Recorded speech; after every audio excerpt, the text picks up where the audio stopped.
بسم الله الرحمن الرحيم. الحمد لله رب العالمين، والصلاة والسلام على رسوله النبي الكريم محمد وعلى آله وصحبه أجمعين ومن تبعهم بإحسان ودعا بدعوتهم إلى يوم الدين. أما بعد، فقال الله سبحانه وتعالى: فأعوذ بالله من الشيطان الرجيم. بسم الله الرحمن الرحيم. قل أعوذ برب الفلق من شر ما خلق ومن شر غاسق إذا وقب ومن شر النفاثات في العقد ومن شر حاسد إذا حسد. صدق اللہ العظیم. محترم ناظرین، السلام علیکم ورحمۃ اللہ وبرکاتہ.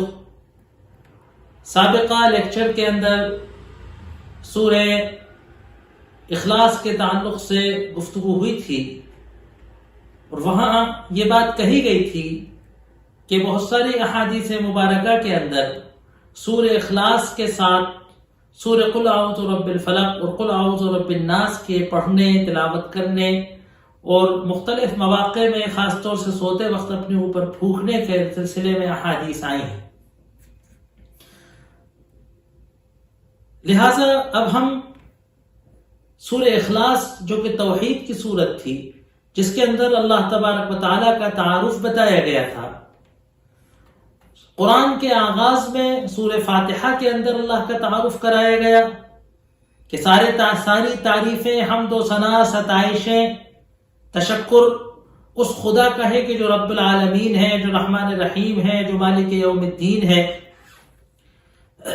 اور اخیر قرآن کے اندر سورہ اخلاص کے اندر اللہ تبارک و تعالیٰ کا تعارف کرایا گیا ہے کہ قل هو اللہ احد. جیسے ڈیفینیشن کسی چیز کی بیان کی جاتی ہے ٹھیک اس انداز میں کہ کہہ دیجئے سرور کائنات محمد صلی اللہ علیہ وسلم، اقرار کرو اور کہو اس بات کو کہ اللہ قل هو اللہ احد، کہ وہ ایک یکتا تنہا خدا ہے، اللہ ہے. لم یلد ولم یولد ولم یکن لہ اللہ الصمد، وہ صمد ہے، بے نیاز ہے، نہ کسی نے اس کو جنا ہے، نہ اس نے کسی کو جنا ہے، نہ اس جیسا، نہ اس کا ہمسایہ، نہ اس کا مثل، نہ اس کی نظیر کوئی دوسری ہے. اب اس کے بعد یہاں معوذتین کے تعلق سے گفتگو ہوگی. قرآن پاک کے اخیر میں قرآن کے ترتیب مصحف میں آخر میں اللہ تبارک و تعالیٰ کی حکمت ہے کہ 2 صورتیں اس نے ہمیں دیں کہ جن کو احادیث مبارکہ میں معوذتین کہا گیا ہے، کہ یہ اعوذ کے لفظ سے شروع ہو رہے ہیں. اب ایک عجیب نکتہ ہے، اللہ تبارک و تعالیٰ نے فرمایا اذا قرأت القرآن فاستعذ باللہ من الشیطان الرجیم، کہ اگر تم قرآن پڑھو، یا اس کا ترجمہ یہ ہو سکتا ہے کہ جب کبھی تم قرآن پڑھو تو اللہ تبارک و تعالیٰ سے شیطان رجیم سے پناہ مانگنا، تعوذ کا، پناہ مانگنے کا حکم دیا گیا. اور جب قرآن ختم ہو رہا ہے، جب تالی نے اور قاری نے قرآن ختم کیا، تو اخیر میں 2 صورتیں قل اعوذ برب الفلق اور قل اعوذ برب الناس، قرآن کے اختتام میں تعوذ آ رہا ہے. یعنی تلاوت کا آغاز، قرآن کی تلاوت کا، قرآن کے پڑھنے کا آغاز تعوذ سے، شیطان کی پناہ سے، اللہ کی حفظ و امان میں آنے کے بعد، اور قرآن کی تکمیل پر بھی اللہ تبارک و تعالیٰ سے تعوذ کے ساتھ یہ صورتیں آ رہی ہیں.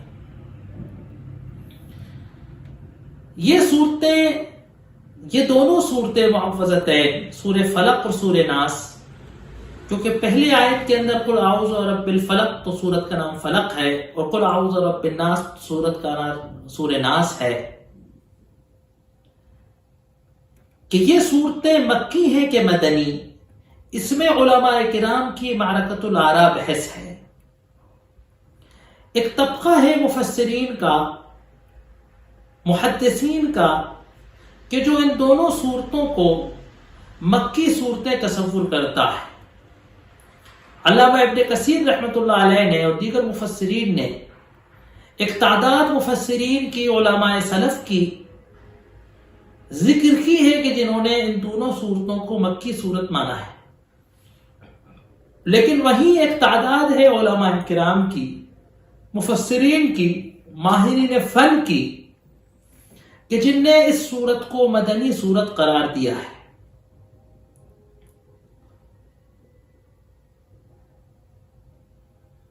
کہ مدینے کے اندر جب اللہ کے رسول صلی اللہ علیہ وسلم پر جادو کا واقعہ ہوا،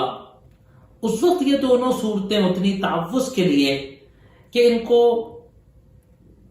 ان کو پڑھ کر ان کے ذریعے شیطان کے، سحر کے، جادو کے اور برے چیزوں کے اثرات سے اپنے آپ کی حفاظت کرنے کے لیے یہ صورتیں اتری۔ یہاں پر ایک روایت آتی ہے کہ جس میں سرور کائنات محمد صلی اللہ علیہ وآلہ وصحبہ وسلم پر سحر کے واقعے کا تذکرہ ہے، انشاءاللہ ہم اس پر گفتگو کریں گے۔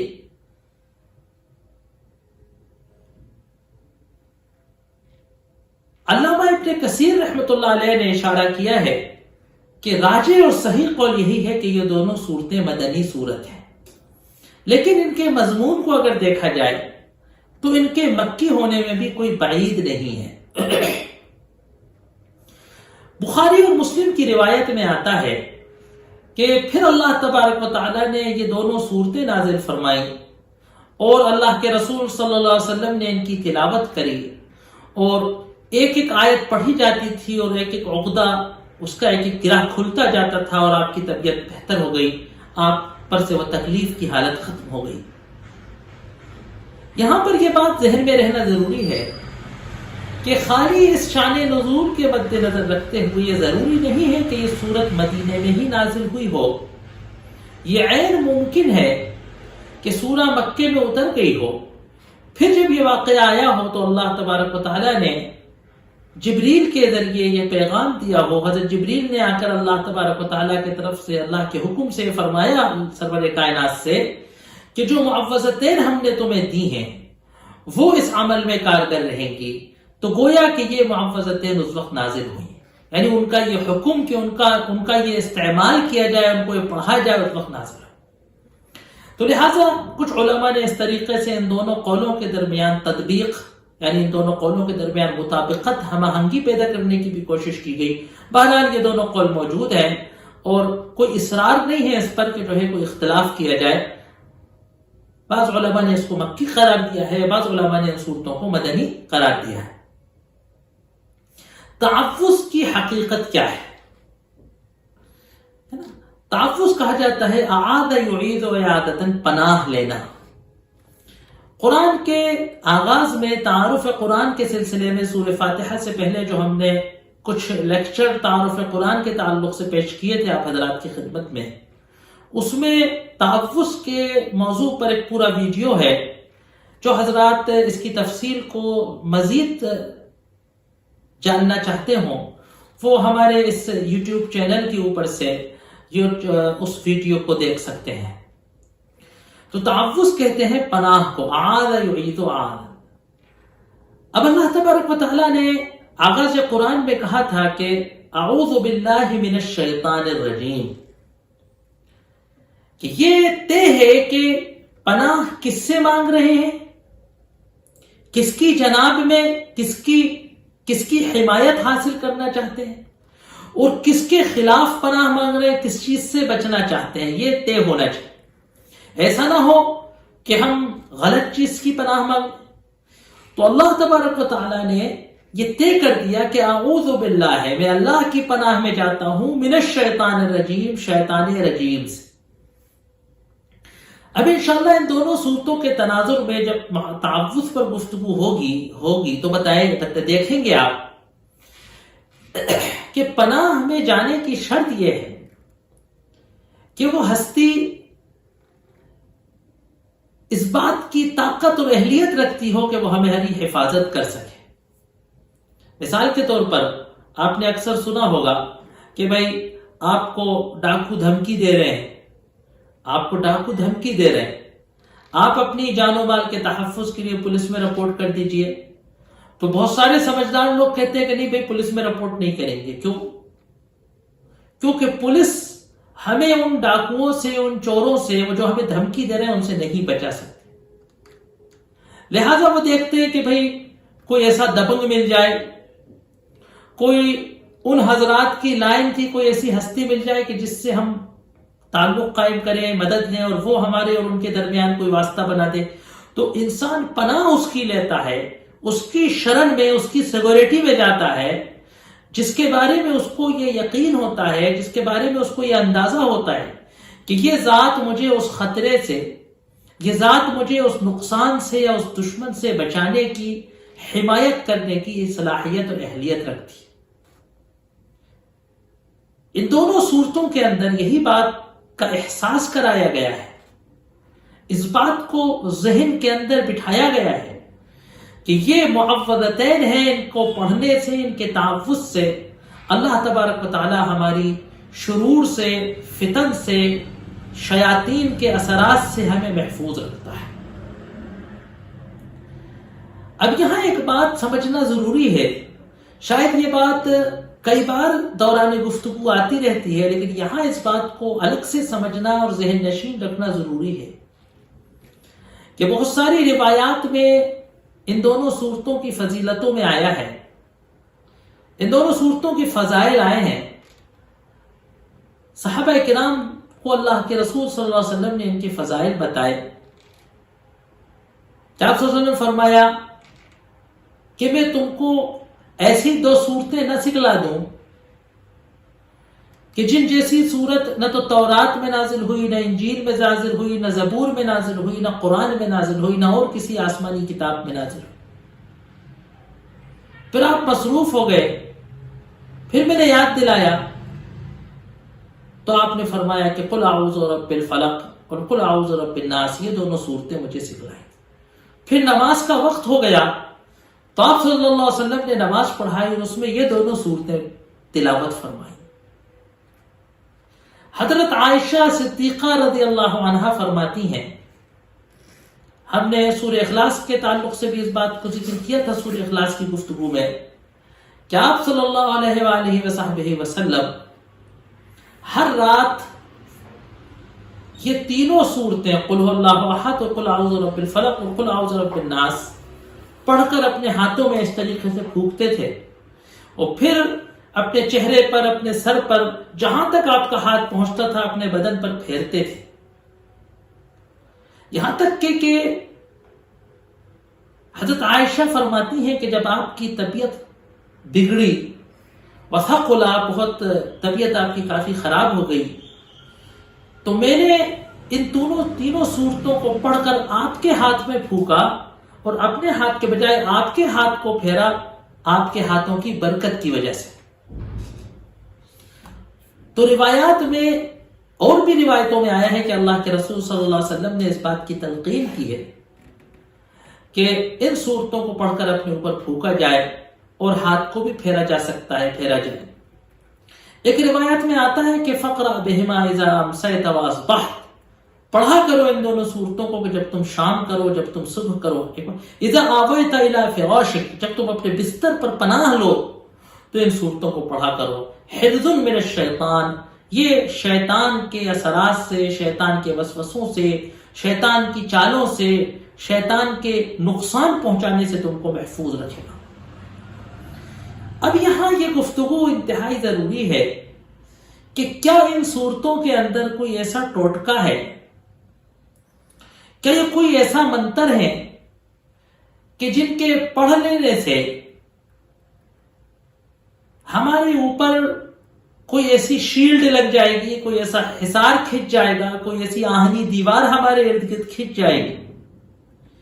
یا یہ کوئی جادو کے کلمات ہیں کہ اس سے کوئی فائدہ ہوگا کہ نقصان ہوگا، یا اس کا کوئی اور مطلب ہے؟ دیکھیے اللہ تبارک و تعالیٰ کے کلام میں تاثیر ہے. اللہ نے فرمایا کہ وَلَوْ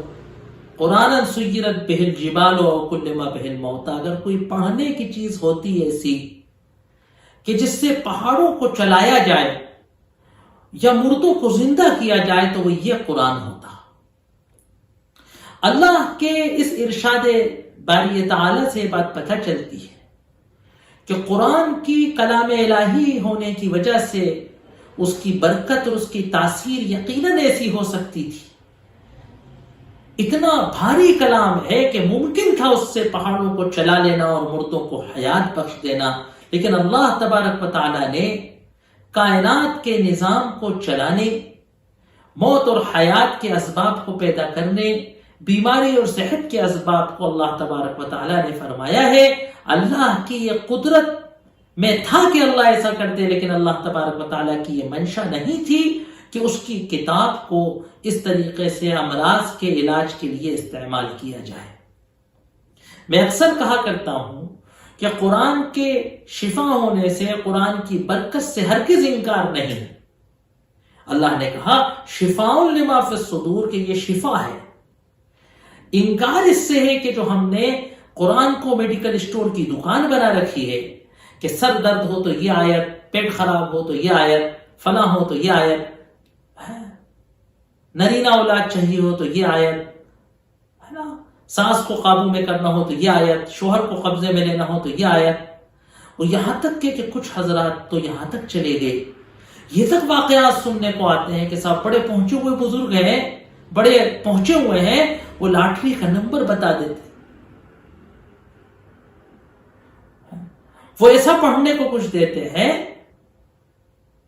وہ ایسا کچھ پڑھنے کو دیتے ہیں کہ غیر محرم لڑکی ہمارے گھیرے میں آ کر ہماری گرویدہ ہو جاتی ہے، ہم سے قرآن کے ذریعے، برکت کے ذریعے پہنچنے کے نام پر، اللہ والے ہونے کے نام پر ہم سے حرام کا ارتکاب کرواتے ہیں، فحاشی اور بے حیائی کا ارتکاب کرواتے ہیں، بے پردگی کا ارتکاب کرتے ہیں۔ حیرت ہے ایسے لوگوں کے دماغوں پر، ایسے لوگوں کی سوچوں پر کہ وہ ان کو اللہ والا سمجھتے ہیں، ان کو پہنچا ہوا سمجھتے ہیں۔ اگر واقعی ان کو ابلیس سے پہنچا ہوا سمجھتے ہیں تو کوئی بات نہیں، لیکن اگر خدا نہ خواستہ ان کو اللہ کا پہنچا ہوا سمجھتے ہیں تو خود بھی دھوکہ کھا رہے ہیں اور دوسروں کو بھی دھوکہ دے رہے ہیں۔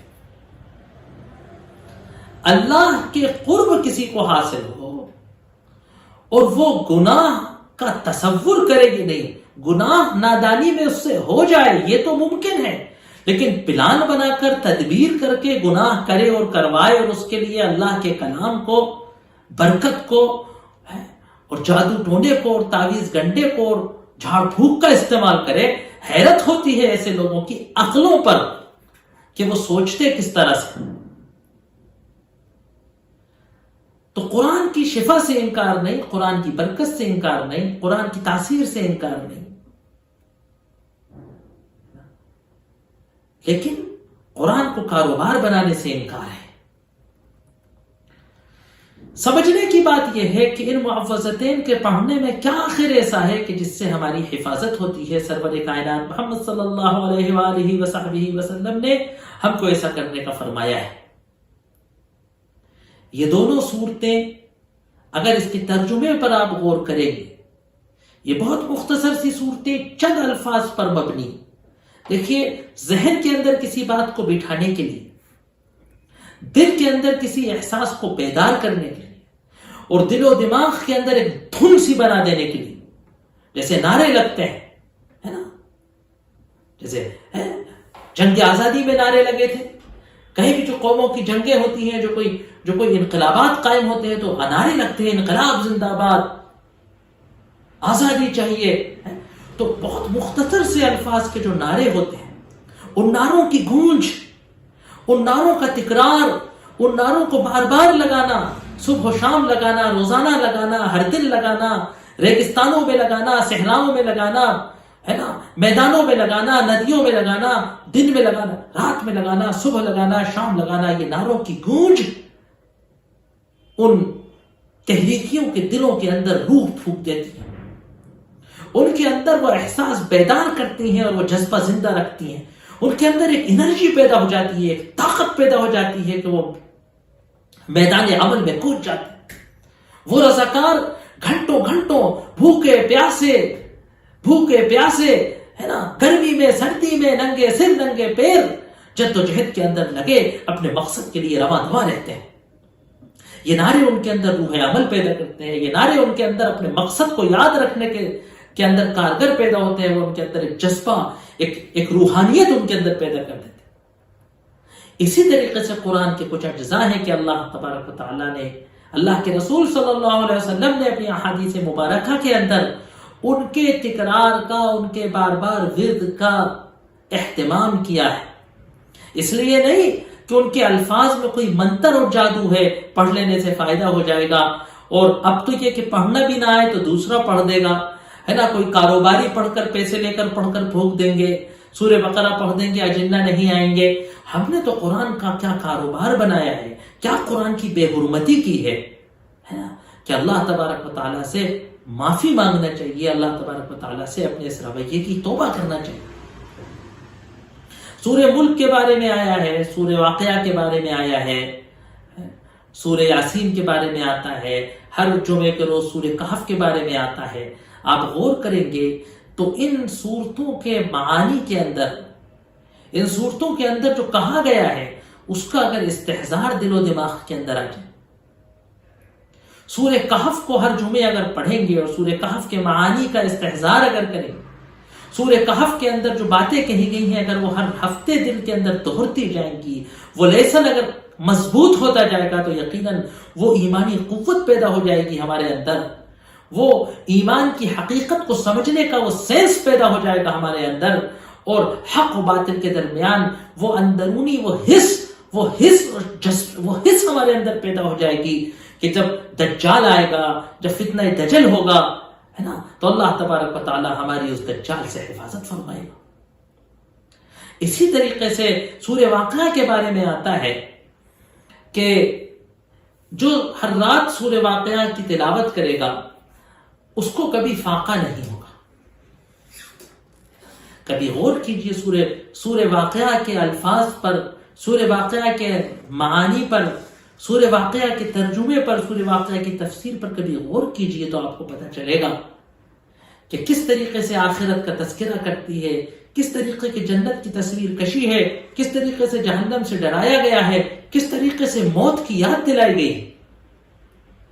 کہ جس کی نظر دنیا کی حقیقت پر اس قدر ہوگی، جس کو موت کا اس قدر استحضار ہوگا، جس کو جنت اور اس کی نعمتوں کا اندازہ ہوگا، جس کو جہنم اور اس کی ہولناکیوں کا اندازہ ہوگا، جس کو اللہ تبارک و تعالیٰ کی قدرت کہ جو کچھ ہے اللہ کے ہاتھ میں ہے، وہی دیتا ہے، وہی لیتا ہے، وہی اخذ کرتا ہے، وہی عطا کرتا ہے، وہی نوازتا ہے، وہی چھین لیتا ہے، جس کو اس بات کا احساس ہوگا تو اس کی دنیا کے تعلق سے نگاہ ایسی ہو جائے گی، وہ قناعت اس کے اندر ہو جائے گی کہ جس کو تم فاقہ سمجھتے ہو وہ اس کو فاقہ محسوس نہیں ہوگا۔ مالدار ہونا اور غریب ہونے میں، مالدار کی اور غربت کی کوئی ڈیفینیشن نہیں۔ ہم جس کو مالدار سمجھتے ہیں ہو سکتا ہے کسی دوسرے شخص کے نزدیک وہ قسمہ پرسی کی غربت ہو۔ امیری اور غریبی، فاقہ اور خوشحالی ایک احساس کا نام ہے، ایک احساس کا نام ہے۔ اگر محلوں میں رہ کر، اگر مخمل کی پوشاکوں پر بیٹھ کر، ہے نا، اگر موٹے گدوں پر بیٹھ کر، ہے نا، اگر پرندوں کا مرغن گوشت کھا کر کسی کو اگر فاقے کا احساس ہوتا ہے، محرومی کا احساس ہوتا ہے تو آپ اس کا کیا کہہ سکتے ہیں؟ اور اگر کسی کا نفس بے نیاز ہے، اگر کوئی اللہ تبارک و تعالیٰ کا ہے، اللہ تبارک و تعالیٰ کا حقیقی بندہ ہے، دنیا کی حقیقت کو پہچانتا ہے، تو چٹائی پر لیٹ کر، پتھر پر لیٹ کر، ہے نا، سوکھی روٹی کھا کر اگر اس کو غنا کا احساس ہوتا ہے تو وہ مالدار ہے۔ اللہ کے اولیاء درویشوں کو دیکھیے کیسا،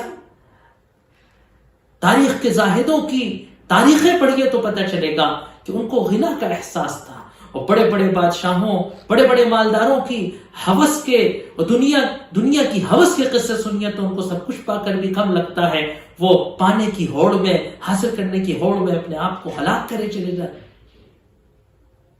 تو یہ سوچنے کی بات ہے۔ تو اسی طریقے سے یہ جو معوذتین ہم کو دی گئی ہیں، ان کے معانی کا اگر ہم استحضار کریں، اگر ہمارے دل و دماغ کے اندر ہر صبح و شام، ہر وقت بستر پہ لیٹتے وقت، صبح سے اٹھتے وقت اگر ہم ان کے معانی کا استحضار کریں گے تو ہمارے اندر وہ قوت پیدا ہو جائے گی، ہمارے اندر وہ طاقت پیدا ہو جائے گی، وہ قوت پیدا ہو جائے گی کہ جو ہم کو ہر فتنے سے، ہم کو ہر شیطانی عمل سے، ہر خطرے سے ہماری حفاظت کرے گی۔ وہ صرف جو احساس ہے، وہ جو روحانی طاقت ہے، وہ ہمارے لیے کافی رہے گی۔ یہاں پر انشاءاللہ گفتگو کے چند محور ہیں، یہ بہت تفصیلی گفتگو ہے، یہاں چند محور ہیں، انشاءاللہ ان پر گفتگو کرنے کی کوشش کی جائے گی، اور گفتگو رہ گئی تو انشاءاللہ اگلی نشست میں اس کو تکمیل کرنے کی کوشش کی جائے گی۔ پہلی گفتگو تو یہ ہے کہ جیسے کہ ابھی آپ کو بتایا کہ تحفظ کا مطلب کیا ہے۔ یہ دونوں صورتوں کے اندر دیکھیے بڑی عجیب سی بات ہے، ایک نکتے کی بات ہے کہ پہلی صورت کے اندر جس سے تحفظ کیا جا رہا ہے اس کی ایک صفت بتائیے، قل اعوذ برب الفلق، اور جن چیزوں سے تحفظ کیا جا رہا ہے ان کی تین چیزیں بتائی گئی، من شر ما خلق، ہر اس چیز کی شر سے پناہ مانگ رہا ہے بندہ کہ جس کو اس نے پیدا کیا ہے۔ خاص طور سے اس میں سے تین کا تذکرہ کر دیا، غاسق اذا وقب، نفاسات فی العقد، حاسد اذا حسد، ان تین چیزوں کی شر سے ہے نا۔ غاسق اذا وقب تفسیر ابھی آگے کری جائے گی، آپ کو پتہ چلے گا کہ اندھیری رات کا اندھیرا، نفاسات فی العقد گروہ میں پھونکنے والیاں یا پھونکنے والے، اور حاسد اذا حسد، حاسد اس وقت جب وہ حسد کے جذبے سے لبریز ہو۔ لیکن دوسری صورت کے اندر معاملہ الٹا ہے، پناہ جس سے مانگی جا رہی ہے اس کی تین صفتیں ذکر کی ہیں، اور جس چیز سے پناہ مانگی جا رہی ہے وہ ایک ذکر کی ہے نا۔ قل اعوذ برب الناس، انسانوں کے رب سے پناہ مانگی گئی، ملک الناس، بادشاہوں سے، ملک سے جو مالک سے پناہ مانگی گئی، اور الہ الناس جو خدا ہے، الہ ہے، معبود ہے، اس سے پناہ مانگی۔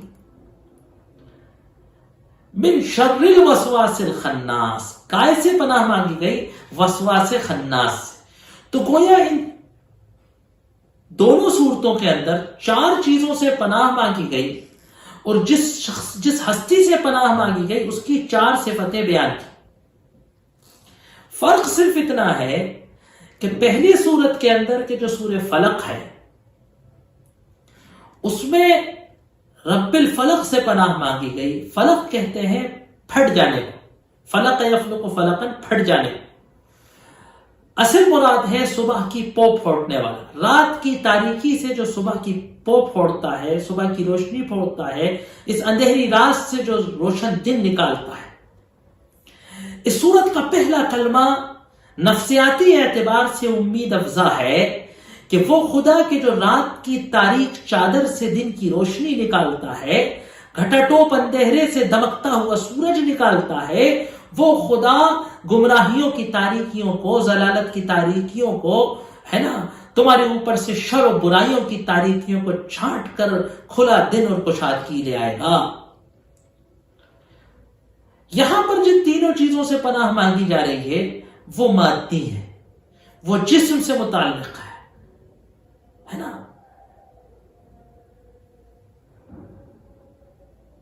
رات کی تاریکی سے پناہ مانگی جا رہی ہے، یہ ایک مادی چیز ہے، ایک فزیکل چیز ہے، رات اور اس کے اندر تاریکی ہونا۔ جادوگروں کے جادو سے وہ جسم کو نقصان پہنچاتے ہیں، ہماری مادی زندگی کے اندر نقصان ہوتا ہے۔ حاسدوں کی حسد سے، یہ وہ چیزیں ہیں کہ جو مخلوقات ہمارے سامنے کر رہی۔ دوسری صورت کے اندر جو ہے وہ اصل پناہ مانگی گئی ہے ہماری روح کی نقصان، روح کی حفاظت کی ہے نا۔ وسواس الخناس، خناس کے بارے میں آئے گا کہ یہ شیطان کا نام ہے۔ خناسہ کہتے ہیں بہت چپکے سے کسی کام کو کر جانا، کسی کو نہ پتا۔ خناس کہتے ہیں بہت چپ شریر کو، جو دھیرے سے کچھ کر چلا جائے اور اتنے آہستہ کرے، اتنے دھیرے سے، اتنی باریکی سے کرے کہ کسی کو محسوس نہ ہو پائے کہ کیا کرے۔ تو وسوسہ کیا ہے کہ شیطان ہمارے دل و دماغ کے اندر گمراہی کے وسوسے، گناہ کے وسوسے، شک کے وسوسے، اللہ تبارک و تعالیٰ کی توحید اور اس کے وسوسے ڈال جاتا ہے، ہمیں محسوس بھی نہیں ہوتا۔ یہ وسوسہ اتنی خطرناک چیز تھی کہ اس کو شریعت نے بڑا مانا اور اس کی پناہ کے لیے اللہ تبارک و تعالیٰ کی 3 صفتوں کی یاد دہانی کرائی۔ بس اب وہ خدا کے جو خالق ہے، رب الفلق، ہر چیز پیدا ہوتی، رات کی تاریکی سے پھوٹ کر دن نکلتا ہے نا، پھول پھٹ کر کلی پھٹ کر پھول نکلتا ہے نا، پوپلا پھٹ کر پھل نکلتا ہے نا، مادہ کا رحم چاک ہو کر ہے نا پھوٹ کر جو ہے بچہ باہر آتا ہے۔ تو تخلیق فلق ہے نا، کھجور کی چھال پھوٹ کر جو ہے کھجور پیدا ہوتی ہے، تو اللہ نے کہا فالق الاصباح ہے نا، صبح کو پھوڑنے والا، ہر چیز کو پیدا کرنے والا۔ تو جو نظام تخلیق ہے وہ فلق ہے۔ تو رب الفلق جو تخلیق کے نظام کا مالک ہے، ہر اس چیز سے کہ جو اس نے پیدا کی ہے، تو تخلیق کے رب سے، انسانوں کے رب سے، وہ ان کا پروردگار ہے، پالنہار ہے، وہ ان کا ہمدرد ہے، ملک الناس جو لوگوں کا بادشاہ ہے، اس کے علاوہ کسی کی حکومت نہیں چلتی۔ تو کیا ہمیں یہ تصور، یہ احساس پیدا کر سکتا ہے کہ کوئی جنات، کوئی شیطان، کوئی خبیث